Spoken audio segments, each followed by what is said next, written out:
قاسم کا انتقام۔ طاہر عبدالعزیز کے دوستوں میں سے عبدالملک اور مبارک کے ساتھ بہت جلد مانوس ہو گیا۔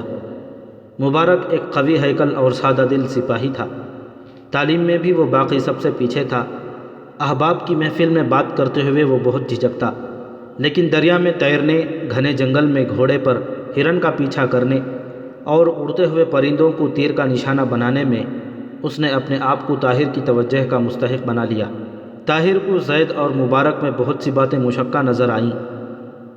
زید جس قدر دوسروں سے بات کرتا ہوا گھبراتا تھا، اسی قدر مبارک کے ساتھ بے تکلف ہونے کی کوشش کرتا تھا۔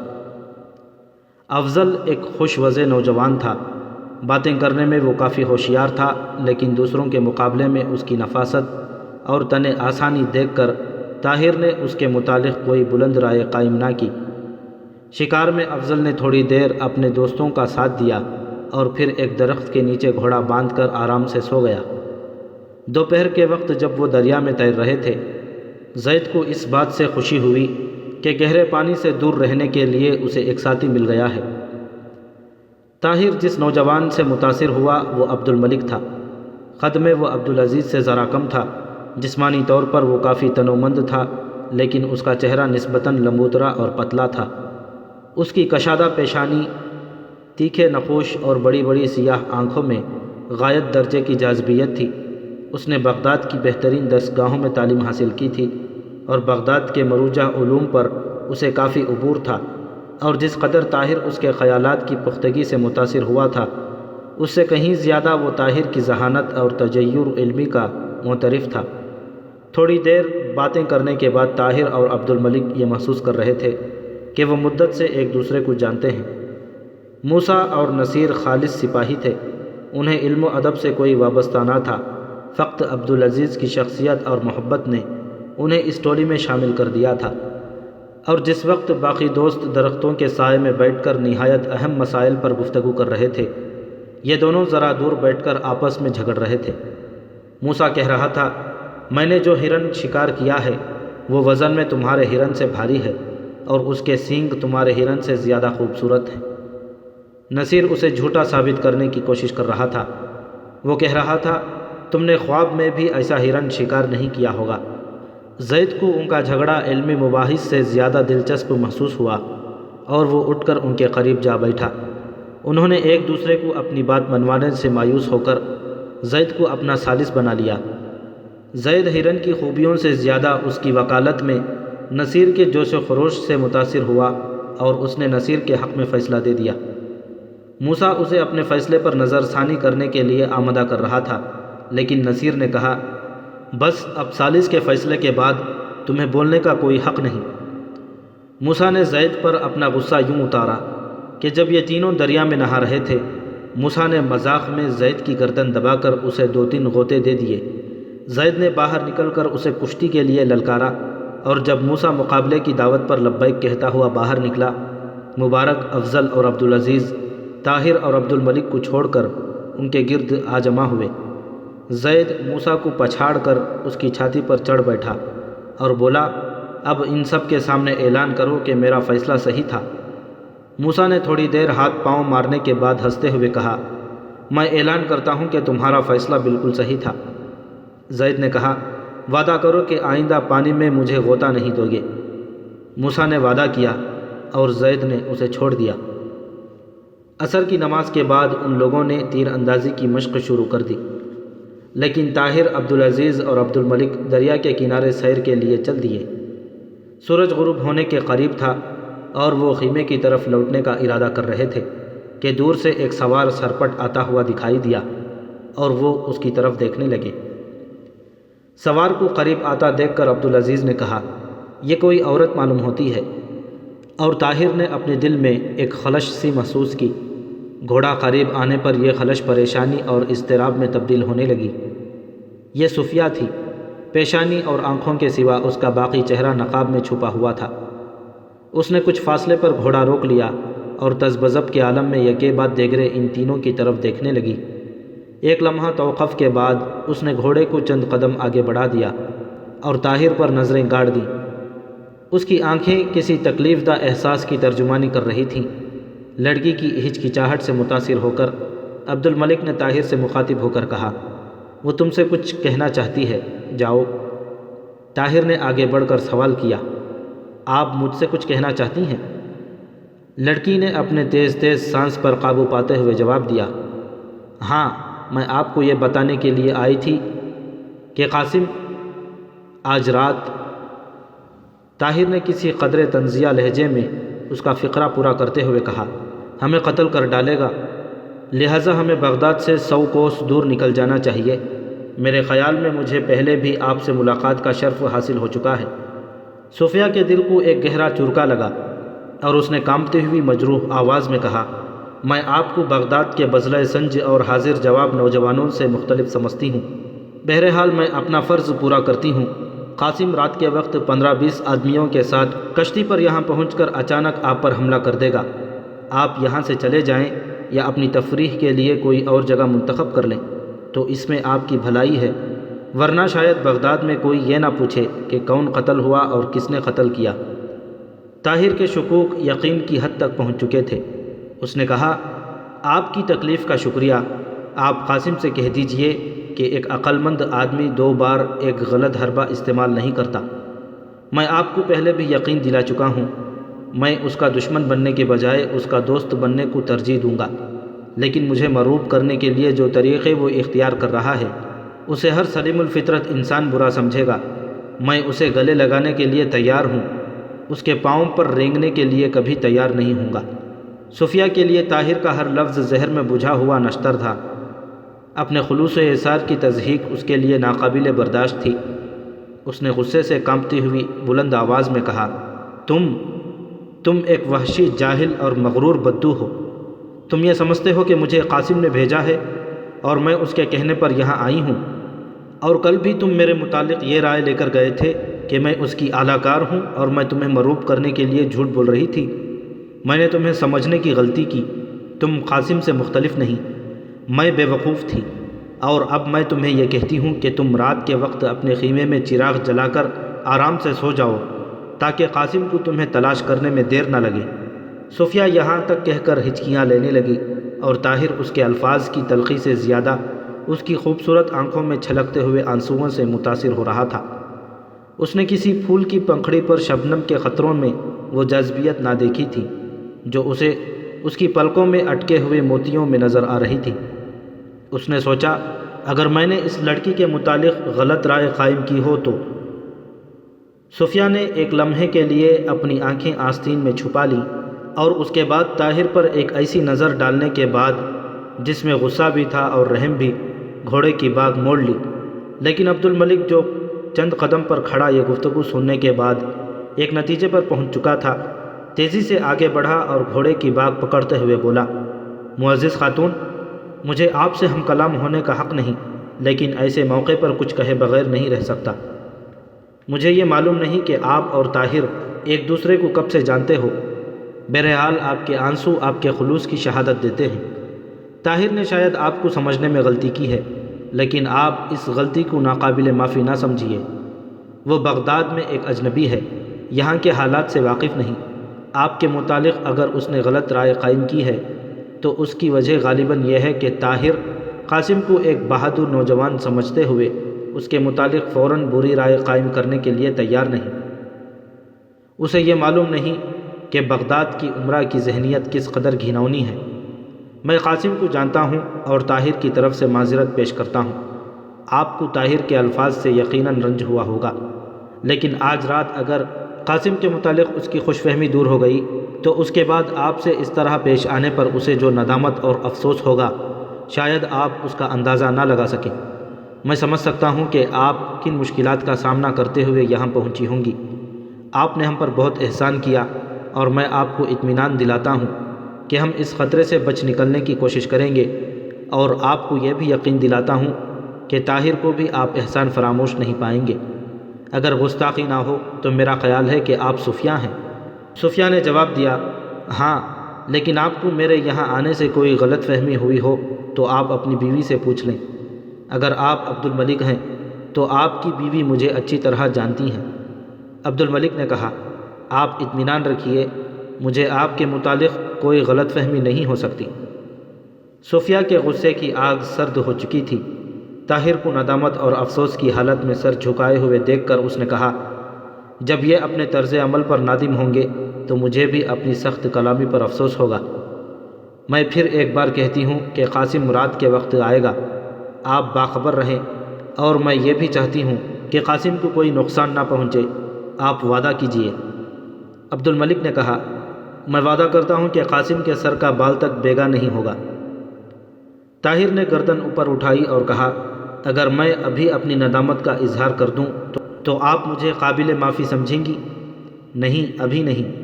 صوفیہ نے یہ کہتے ہوئے گھوڑے کو ایڑ لگا دی۔ طاہر خفیف سا ہو کر نگاہوں سے اوجھل ہوتے ہوئے گھوڑے کی طرف دیکھ رہا تھا۔ عبد الملک نے اس کے کندھوں پر ہاتھ رکھتے ہوئے کہا، تم اس لڑکی کو جانتے ہو؟ نہیں، طاہر نے جواب دیا۔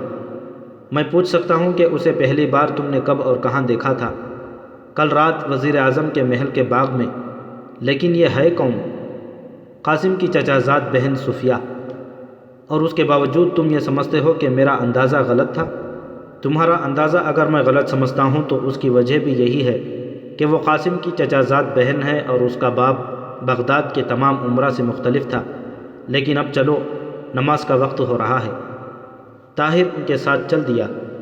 عبدالعزیز جو اب تک خاموش تھا، طاہر سے مخاطب ہو کر بولا، آپ کو اس قدر پریشان نہیں ہونا چاہیے۔ اس نے آپ کی معذرت کو ٹھکرایا نہیں۔ پھر وہ عبد الملک سے مخاطب ہوا، تمہارے خیال میں ہمیں کیا کرنا چاہیے؟ لڑائی کی صورت میں ہم صرف 8 ہونے کے باوجود انہیں بہت اچھا سبق دے سکتے ہیں، لیکن تم وعدہ کر چکے ہو کہ قاسم کے سر کا بال تک بیکا نہ ہوگا، اور جب تلواریں ٹکرانے لگیں تو مد مقابل کے بالوں کا لحاظ رکھنا ذرا مشکل ہو جاتا ہے۔ عبد الملک نے کہا، میں نے اس کے ساتھ قاسم کی جان کی حفاظت کا وعدہ کیا ہے، یہ وعدہ نہیں کیا کہ اس کے گلے میں پھولوں کا ہار ڈالا جائے گا۔ عبدالعزیز نے کہا، تو ہم اسے آج ایسا سبق دیں گے جو شاید اسے تمام عمر نہ بھولے۔ لیکن تمہیں یقین ہے کہ قاسم رات کے وقت ہم پر حملہ کرے گا؟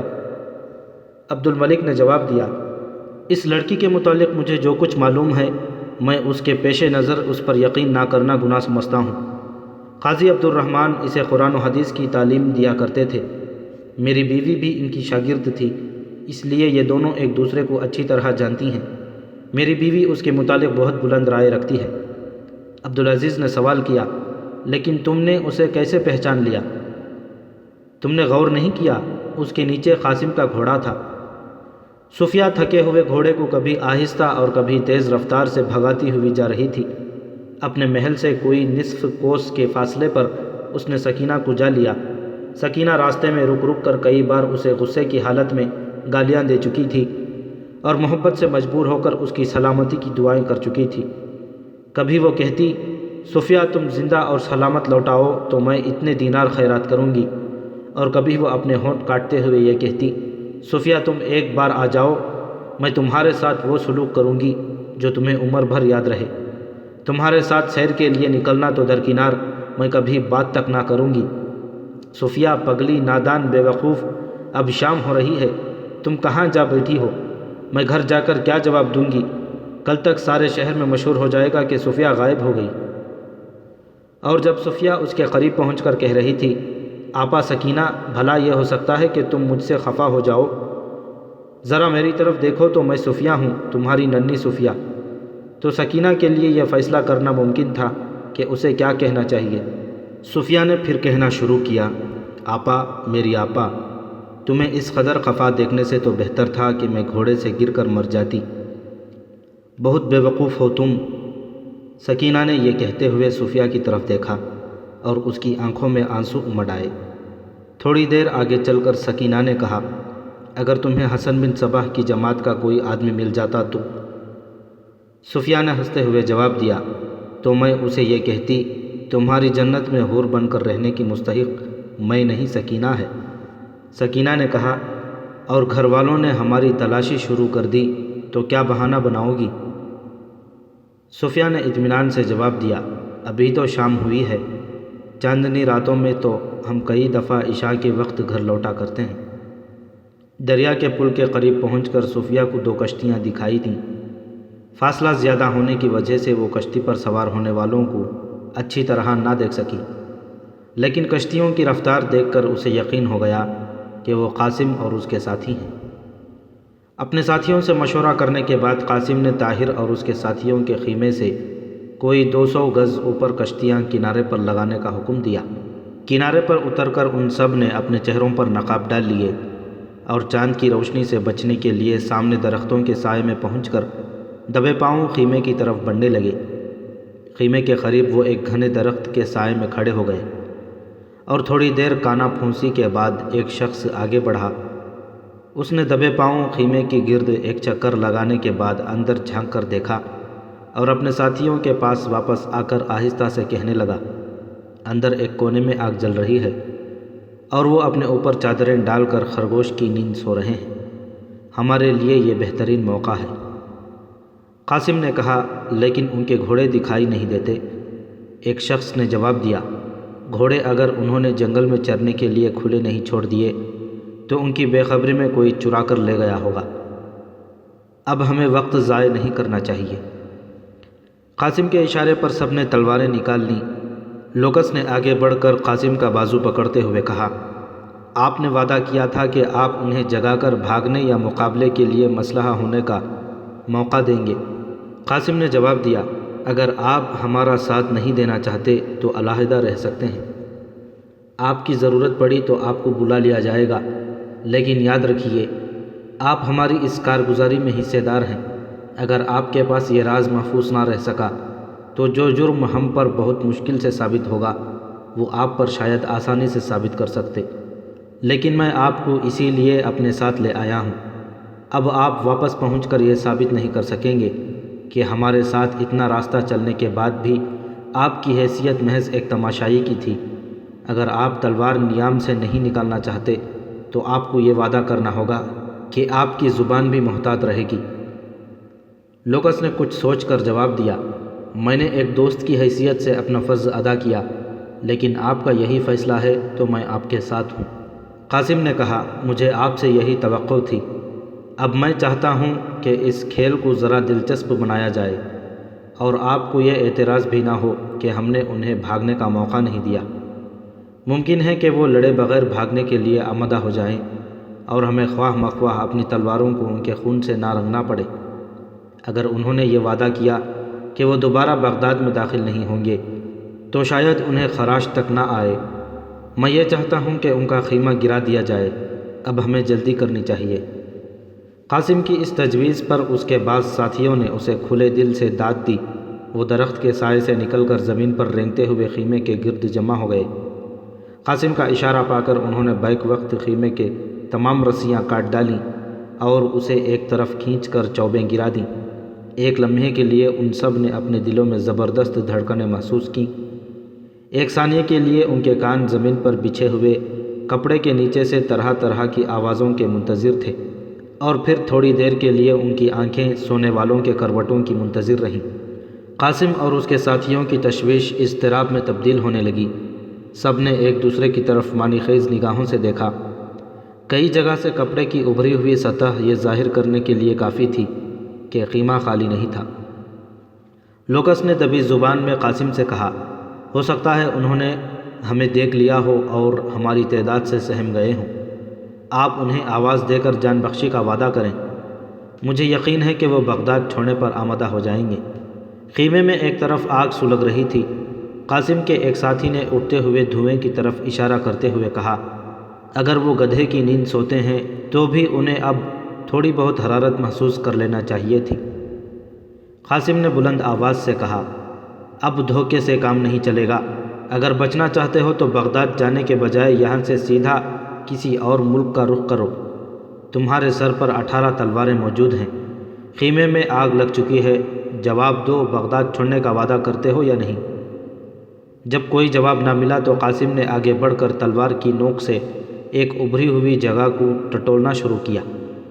اس پر بھی جب سونے والے نے حرکت نہ کی تو اس نے تلوار کو ذرا زور سے دبایا، لیکن اس نے محسوس کیا کہ نیچے انسان کے بجائے کوئی سخت چیز ہے۔ اس کی دیکھا دیکھی اس کے دوسرے ساتھی بھی خیمے پر چڑھ گئے اور ایک نے دوسری ابھری ہوئی سطح پر زور سے پاؤں مارتے ہوئے چلا کر کہا، نیچے پتھر ہیں، انسان نہیں۔ انہوں نے پتھروں پر چادریں ڈال کر ہمیں بیوقوف بنایا ہے، چلو یہاں سے نکلیں۔ قاسم نے غصے کی حالت میں ایک دو ابھری ہوئی جگہوں پر تلواریں مارتے ہوئے کہا، وہ ہماری آمد سے باخبر ہو کر بھاگ گئے ہیں۔ چند قدم کے فاصلے سے ایک گرجتی ہوئی آواز سنائی دی، ہم یہی ہیں، آپ بھاگنے کی کوشش نہ کریں۔ قاسم کے ساتھی کسی غیر متوقع حملے کا مقابلہ کرنے کے لیے تیار ہو گئے، لیکن آس پاس کوئی نظر نہ آیا۔ کسی نے پھر کہا، تم سب اس وقت ہمارے تیروں کی زد میں ہو، اور یقین کرو کہ ہم میں سے غلط نشانے لگانے والا کوئی نہیں۔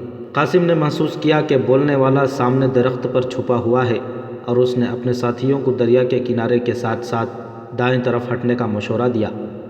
درخت سے آواز آئی، بھاگنے کی کوشش بے سود ہوگی، تمہارے پیچھے دریا ہے اور دائیں بائیں اور درختوں پر میرے ساتھی تیر و کمان لیے بیٹھے ہیں۔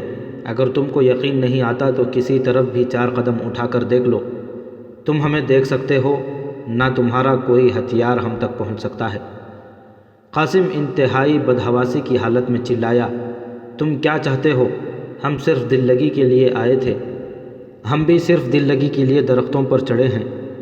میری بات پر یقین کرو، میں تمہیں صرف ڈرانا چاہتا تھا۔ تم بھی میری بات کا یقین کرو، میں بھی صرف تمہیں ڈرانا چاہتا ہوں۔ قاسم نے کہا، کیا یہ مناسب نہ ہوگا کہ تم درخت سے نیچے اتر کر میرے ساتھ بات کرو؟ درخت سے آواز آئی، اترنے کی دعوت کا شکریہ، میں بھی یہاں بہت تنگ بیٹھا ہوا ہوں، لیکن بیشتر اس کے کہ میں نیچے اتروں تمہیں ایک تکلیف ضرور اٹھانی پڑے گی۔ وہ کیا؟ تم اپنے ساتھیوں کو تلواریں پھینکنے کا حکم دو۔ قاسم نے کہا، کیا یہ اچھا نہ ہوگا کہ تم بات کرتے وقت اپنے اور میرے نسب کا لحاظ کرو؟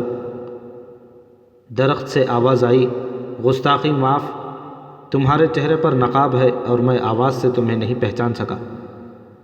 قاسم نے کہا، تو اس کا مطلب یہ ہے کہ تم لوگ ہماری آمد کے علم کے بغیر ہی اس قدر محتاط تھے۔ قدر توقف کے بعد آواز آئی، ہم دریا کے کنارے بیٹھے ہوئے چاندنی رات کا لطف اٹھا رہے تھے۔ شاید تمہاری بدقسمتی تھی کہ ہم نے تمہاری کشتیاں دیکھ کر خطرہ محسوس کرنے میں غلطی نہیں کی۔ خیمے میں آگ کے شعلے بھڑک رہے تھے۔ قاسم نے اپنے آدمیوں سے کہا، تم یہاں کیا کر رہے ہو؟ دیکھتے نہیں خیمہ جل رہا ہے، اب اسے گھسیٹ کر پانی کے قریب لے جاؤ۔ درخت سے گرجتی ہوئی آواز آئی، ٹھہرو، اگر تم میں سے کسی نے ادھر ادھر ہلنے کی کوشش کی تو تمہارے لیے اچھا نہ ہوگا۔ ہمیں خیمے کی پرواہ نہیں، اگر تم نے ہمیں یہ بوجھ اٹھا کر واپس لے جانے کی تکلیف سے بچایا ہے تو ہم نے بھی تمہاری ایک مشکل حل کر دی ہے۔ تم کو کشتیاں واپس لے جانے کی تکلیف نہیں اٹھانا پڑے گی۔ فرق صرف یہ پڑا ہے کہ ہمارے خیمے کی راکھ کسی کے کام نہیں آئے گی، لیکن تمہاری کشتیوں سے کوئی مچھیرا فائدہ اٹھا سکے گا۔ اب تم کوئی اور قصہ شروع کرنے سے پہلے تلواریں پھینک دو۔ قاسم نے اپنے ساتھیوں کی طرف دیکھ کر تلوار پھینک دی، لیکن درخت سے پھر آواز آئی، ہم سے اتنی دور نہیں۔ میں چاہتا ہوں کہ تم میں سے ہر شخص باری باری آگے آئے اور اس درخت کے نیچے اپنی تلوار پھینک کر واپس اسی جگہ جا کھڑا ہو۔ قاسم نے کہا، ہم ایسی ہار ماننے کے بجائے لڑنے کو ترجیح دیں گے۔ اگر تم میں جرأت ہے تو نیچے اتر کر مقابلہ کرو۔ درخت سے آواز آئی، خدا کا شکر ہے کہ ہمیں آپ نے اس قابل سمجھا، لیکن میں آپ کو یقین دلاتا ہوں کہ ہمارے پاس کند تلواریں نہیں۔ آپ نے ہماری تلواروں کی تیزی اور اپنی جان کی قیمت کا بہت اندازہ لگایا ہے، لیکن اس کے باوجود اگر آپ مقابلے کی دعوت دیتے ہیں تو ہم تیار ہیں۔ آپ میں سے جس شخص کو اپنے متعلق زیادہ غلط فہمی ہے وہ ذرا آگے آ جائے، ہم میں سے بھی ایک نیچے اتر آئے گا۔ اس طرح یکے بعد دیگرے آپ میں سے ہر ایک کو زور آزمائی کا موقع مل جائے گا، لیکن اگر آپ اس میں اپنا فائدہ نہیں دیکھتے تو میں اپنے ساتھیوں کی طرف سے وعدہ کرتا ہوں کہ ہتھیار ڈال دینے کے بعد تمہیں جانے کی اجازت ہوگی۔ قاسم نے پھر اپنے ساتھیوں کی طرف دیکھا اور کچھ سوچ کر ایک طرف اشارہ کیا۔ وہ آگے بڑھا اور درخت کے نیچے تلوار پھینک دی اور واپس چلا گیا۔ اس کے بعد دوسرا، پھر تیسرا، اور جب تمام یکے بعد دیگرے تلواریں پھینک کر واپس چلتے ہوئے خیمے کے قریب جا کھڑے ہوئے تو ایک شخص نیچے اترا۔ یہ عبدالعزیز تھا۔ وہ تلوار نیام سے نکال کر آگے بڑھا اور قاسم اور اس کے ساتھیوں کے قریب جا کھڑا ہوا اور ایک لمحہ سوچنے کے بعد بولا، میں عام طور پر آواز پہچاننے میں غلطی نہیں کرتا۔ میرے خیال میں مجھے وزیر اعظم کے صاحبزادے سے ملاقات کا شرف حاصل ہوا ہے۔ قاسم نے اپنے چہرے سے نقاب اتار کر پھینک دیا۔ عبدالعزیز نے آواز دی، طاہر، عبدالملک، اب اتر آؤ، یہ قاسم ہے۔ ہم نے سمجھا تھا کہ ہم پر کسی دشمن نے چڑھائی کر دی ہے۔ عبدالعزیز کے ساتھی یکے بعد دیگرے ننگی تلواریں لیے اس کے قریب آ کھڑے ہوئے۔ قاسم نے کہا، تم بہت ہوشیار ہو، ہم تو صرف دل لگی کے لیے آئے تھے۔ عبدالعزیز نے کہا، بہت نوازش کی آپ نے، ہم آپ کی باتیں سن چکے ہیں۔ قاسم نے کہا، آپ نے وعدہ کیا تھا کہ ہم سے تلواریں رکھوا کر آپ ہمارا راستہ نہیں روکیں گے۔ عبدالعزیز نے جواب دیا، میں ان سب کی جان بخشی کا وعدہ کر چکا ہوں۔ قاسم، تم جا سکتے ہو، لیکن ایک بات اچھی طرح سمجھ لو، اگر تم اپنے ارادے سے باز نہ آئے تو تمہارے لیے بہت برا ہوگا۔ اگر طاہر کے جسم پر ایک خراش بھی آئی تو میں وزیر اعظم کے محل کے نیچے 50,000 سپاہی لے کر پہنچ جاؤں گا، اور ہمارے پاس تمہاری تلواریں اس بات کا ثبوت دے سکیں گی کہ ہمارا دشمن کون تھا۔ اگر وزیر اعظم کے لیے ہمارے دل میں عزت نہ ہوتی تو آج ہمارا طرز عمل اس سے مختلف ہوتا۔ اگر دجلہ کا پانی ہماری لاشوں کو چھپا سکتا ہے تو تمہاری لاشیں بھی اسی کے سپرد کی جا سکتی تھیں۔ بہرحال اب تم جاؤ، اور آئندہ جب کبھی تمہارے دل میں انتقام کی آگ دوبارہ سلگنے لگے تو یہ یاد رکھو کہ کل تک بغداد میں مجھے 15-20 اور ایسے نوجوان مل جائیں گے جو ہمارے بعد بڑی سے بڑی طاقت سے ہمارا انتقام لینے کا حلف اٹھائیں گے۔ یہ کہہ کر عبدالعزیز اپنے ساتھیوں کی طرف متوجہ ہوا۔ زید، نصیر، تم وہ تلواریں اٹھا لو۔ زید اور نصیر نے درختوں کے نیچے جا کر تلواریں اٹھا لیں۔ عبدالعزیز نے اپنے باقی ساتھیوں کی طرف اشارہ کیا اور وہ ایک طرف چل دیے۔ قاسم اور اس کے ساتھی انتہائی ندامت اور پریشانی کی حالت میں انہیں درختوں کی آڑ میں روپوش ہوتے دیکھ رہے تھے۔ جنگل میں قریباً آدھ میل چلنے کے بعد عبدالعزیز اور اس کے ساتھی اس جگہ پر پہنچ گئے جہاں درختوں کے ساتھ ان کے گھوڑے بندھے تھے۔ تھوڑی دیر بحث کے بعد سب اس فیصلے پر متفق ہو گئے کہ انہیں فوراً بغداد پہنچنا چاہیے، اور وہ گھوڑوں پر سوار ہو گئے۔ قاسم کو کافی دن چڑھے ایک لونڈی نے جھنجھوڑ کر گہری نیند سے جگایا۔ قاسم نے انگڑائی لے کر آنکھیں کھولیں اور لونڈی کو ڈانٹنے کے بعد آنکھیں پھر بند کر لیں۔ لونڈی نے کہا، اٹھیے، اب دوپہر ہونے والی ہے، آقا آپ کو بلاتے ہیں، انہوں نے آپ کو فوراً حاضر ہونے کا حکم دیا ہے۔ قاسم بڑبڑاتا ہوا اٹھا اور آنکھیں ملتا ہوا وزیر اعظم کے کمرے میں داخل ہوا۔ وزیر اعظم ایک دریچے کے سامنے کھڑا باہر کی طرف جھانک رہا تھا۔ اس نے مڑ کر قاسم کی طرف دیکھے بغیر کہا، قاسم، رات تم کہاں تھے؟ ایک لمحے کے لیے قاسم اس غیر متوقع سوال کا جواب نہ دے سکا۔ اس نے اپنی پریشانی پر قابو پاتے ہوئے کہا، رات کو ایک دوست کے ہاں دعوت تھی، مجھے وہاں باتوں میں دیر ہو گئی۔ وزیر اعظم نے اس کی طرف مڑ کر دیکھا۔ قاسم نے اس کی نگاہوں کی تاب نہ لا کر آنکھیں جھکا لیں۔ وزیر اعظم نے قاسم کے ہاتھ میں ایک خط دیتے ہوئے کہا، بیٹا، تم ابھی تک جھوٹ بولنے کے فن میں اتنے ہوشیار نہیں ہوئے کہ مجھے دھوکہ دے سکو، یہ پڑھ لو۔ قاسم نے خط پڑھنے کے بعد اپنے باپ کی طرف دیکھا۔ اس کی نگاہیں یہ پوچھ رہی تھیں کہ اب آپ کا کیا حکم ہے؟ وزیر اعظم نے کمرے کے ایک کونے میں چھوٹی سی میز پر پڑی ہوئی تلوار کی طرف اشارہ کرتے ہوئے کہا، طاہر نے اس خط کے ساتھ تمہاری تلوار میرے پاس بھیج دی ہے، یہ اس کی شرافت ہے، ورنہ اس کے لیے ولی عہد یا خلیفہ تک پہنچنا مشکل نہیں۔ قاسم، تم نے بہت برا کیا، تمہیں اس قدر ہوشیار آدمی پر اس قدر اوچھا وار نہیں کرنا چاہیے تھا۔ قاسم نے جواب دیا، ابا جان، یہ صرف ایک مذاق تھا، طاہر اس قدر ہوشیار نہ تھا، مجھے صرف عبدالعزیز کی وجہ سے یہ خفت اٹھانی پڑی۔ وزیر اعظم نے سوال کیا، وہ کون ہے؟ وہ فوج کا معمولی عہدیدار ہے، لیکن باقی 17 تلواریں سپہ سالار کو پیش کرنے کے بعد وہ کافی اہمیت حاصل کر لے گا۔ فوج میں پہلے بھی تمہارے متعلق کسی کی رائے اچھی نہیں، اور اب تم نے اپنی راہ میں نئے کانٹے بو دیے ہیں۔ قاسم، تم نے بہت برا کیا، میں طاہر کو تمہارے لیے ایک زینہ بنانا چاہتا تھا، اس کو اپنا نائب بنا کر تم چنگیز خان کے دربار میں سفیر بن کر جا سکتے تھے، لیکن اب قاسم نے قدرے فکر مند ہو کر سوال کیا۔ اب میں اس کے سوا کچھ نہیں کر سکتا کہ اس کو کہیں باہر بھیج کر تمہارے لیے بغداد میں راستہ صاف کروں۔ تمہیں شاید معلوم نہیں کہ ولی عہد نے سپہ سالار سے سفارش کی ہے کہ اسے فوج میں کوئی ذمہ دار عہدہ دیا جائے۔ قاضی فخر الدین نے خلیفہ کے نام خط لکھ کر اس نوجوان کی تعریف میں زمین و آسمان کے قلابے ملا دیے ہیں۔ ان سب باتوں کا نتیجہ یہ ہوگا کہ بغداد میں ترقی کے ہر میدان کی راہ میں وہ اور اس کے دوست کسی دن تمہارا راستہ روک کر کھڑے ہو جائیں گے۔ تو پھر آپ اسے کسی مہم پر کیوں نہیں بھیج دیتے؟ میں یہ کر سکتا ہوں، لیکن اس سے قبل میرے متعلق تمہاری اس حرکت سے جو شک اس کے دل میں پیدا ہو چکے ہیں، میں انہیں دور کرنا چاہتا ہوں، ورنہ وہ ہمیشہ مجھے شک و شبہ کی نگاہ سے دیکھتا رہے گا۔ ابھی تک اسے میرے متعلق حسن ظن ہے، اور یہی وجہ ہے کہ اس نے تمہاری شکایت کسی اور کے بجائے مجھ سے کی ہے۔ قاسم نے کہا، آپ یہ چاہتے ہیں کہ میں اس سے معذرت کروں؟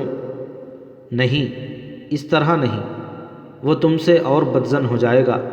بہتر یہ ہے کہ میں اسے اپنے پاس بلاؤں اور اس کے سامنے تم سے باز پرس کروں، لیکن اس سے پہلے میں تمہاری طرف سے اس بات کا اطمینان چاہتا ہوں کہ تم کوئی اور حماقت نہیں کرو گے۔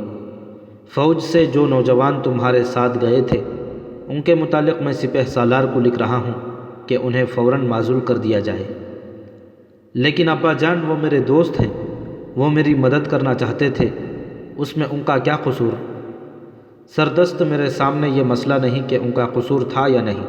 طاہر کے دوستوں پر یہ ظاہر کرنا ضروری ہے کہ مجھے اس کے ساتھ کوئی عداوت نہیں۔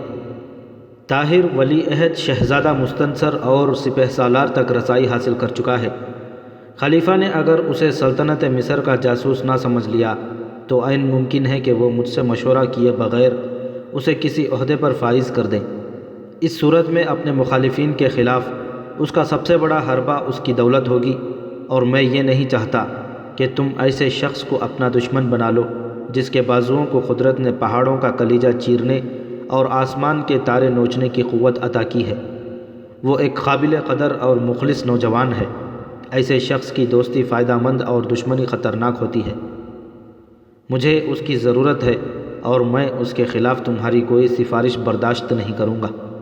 ممکن ہے میرے بعد یہی نوجوان کسی دن بغداد کا وزیر اعظم بن جائے اور تمہیں اپنی حماقتوں پر پچھتانا پڑے، اور یہ بھی ممکن ہے کہ وہ کسی اور امیر کا طرفدار بن کر میرے عہدے اور وزارت کے اختتام کا باعث بنے۔